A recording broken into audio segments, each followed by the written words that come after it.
آقا کریم علیہ السلام کا ارشاد گرامی ہے، اس کا مفہوم یہ ہے کہ جس شخص کو ان 4 باتوں کی توفیق مل جائے اس کے 4 کام ہو جاتے ہیں۔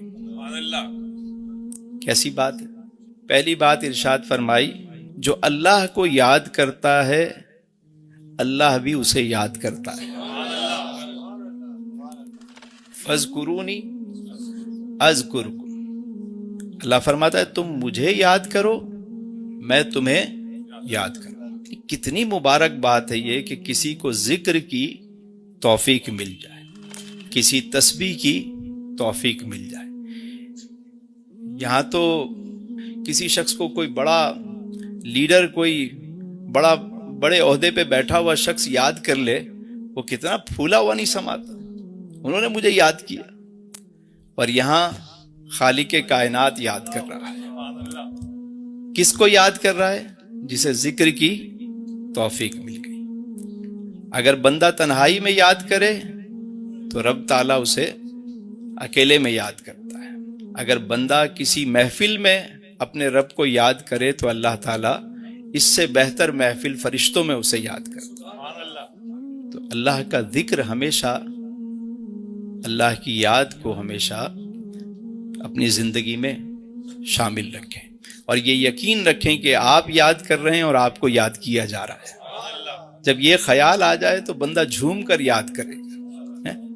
اور ایک بات اور، فانی باقی کو جب یاد کرتا ہے، فانی جب باقی کو یاد کرتا رہتا ہے، اور جب باقی فانی کو یاد کرتا ہے تو اسے بھی بقا مل جاتی ہے، اس کا بھی نام زندہ رہتا ہے۔ دوسری بات ارشاد فرمائی کہ جس شخص کو شکر کی توفیق مل جاتی ہے اس کی نعمتوں میں اضافہ ہو جاتا ہے۔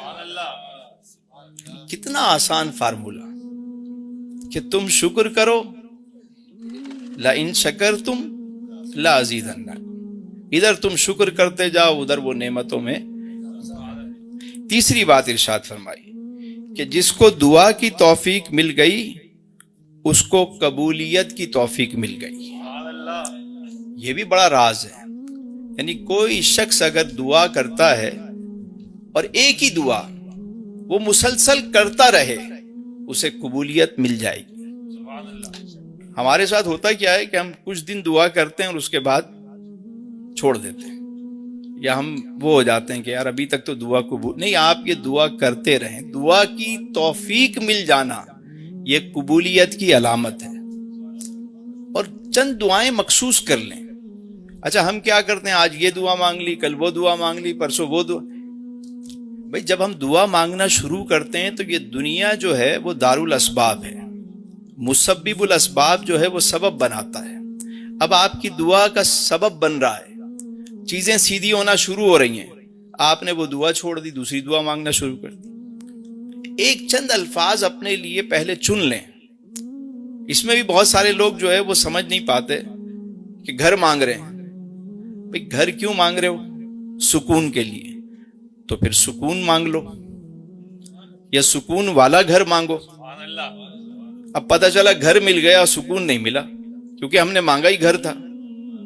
بات سمجھ میں؟ بھئی سواری مانگ رہے ہیں، سواری کیوں مانگ رہے ہو؟ آسانی کے لیے، تو آسانی مانگ لو، آسانی والی سواری مانگ لو۔ دعا مانگتے ہوئے بہت غور کرنا پڑتا ہے کہ ہم کیا دعا کر رہے ہیں، پہلے اس کو سمجھ لیں کہ میں مانگ کیا رہا ہوں، اور پھر وہی دعا مانگنا شروع کریں، رات دن مانگتے رہیں۔ پھر آپ دیکھیے گا کہ وہ، اور کوشش بھی کریں، اور ساتھ میں دعا کے ساتھ کوشش بھی کریں۔ دعا کے ساتھ جب کوشش کی بات کرتا ہوں آوازیں ختم ہو جاتی ہیں، بالکل آواز نہیں نکلتی۔ ابھی میں کوئی ایسی بات کروں گا تو نعرے لگنا شروع ہو جائیں۔ جہاں میں کوشش کی بات کرتا ہوں یار لوگ بالکل ہی ٹھنڈے ہو جاتے ہیں۔ دعا کے ساتھ ہاں کوشش بھی کرنی ہے۔